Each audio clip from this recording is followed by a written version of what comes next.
Salam alaikum VO Afrique mɔgɔw. Ne ye Umaru Diallo ye ka bɔ Digan bɛ Welesebugu fɛ quoi. Donc ne bɛna kuma MINUSMA ko in na. Wallahi MINUSMA ka taali ko kuma diyara ne fo ka dama tɛmɛ. Parce que ne ma nafa ye MINUSMA ka nali la. Ni anw ka sɔrɔdasiw ye ko mun kɛ, o tɛ bɛn MINUSMA ma. Rebelle bɛ ka anw sɛgɛn don o don.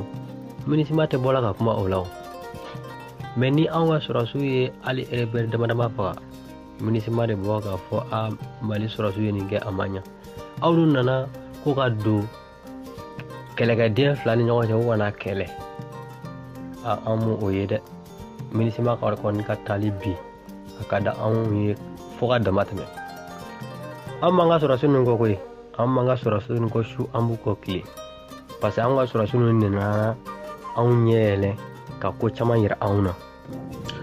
An ɲama ne tɔgɔ Sanba Jane ka bɔ Bamakɔ Bosola Waritɛmu kɛrɛfɛ Balola sanfɛ ne ka baara o ye finikala ye. N ka foli bɛ VOA lamɛnbaa bɛɛ lajɛlen ye. Seli tɛmɛnen Ala k'an ka seliw caya, Ala ka garisɛgɛw foni, Ala ka sabali ɲɔgɔn ye, Ala ka Mali kisi.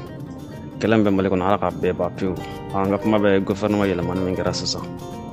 An kɔni y'a ye minisiri dɔw bɔr'u jɔyɔrɔ la i n'a fɔ kalan minisiri tiɲɛna.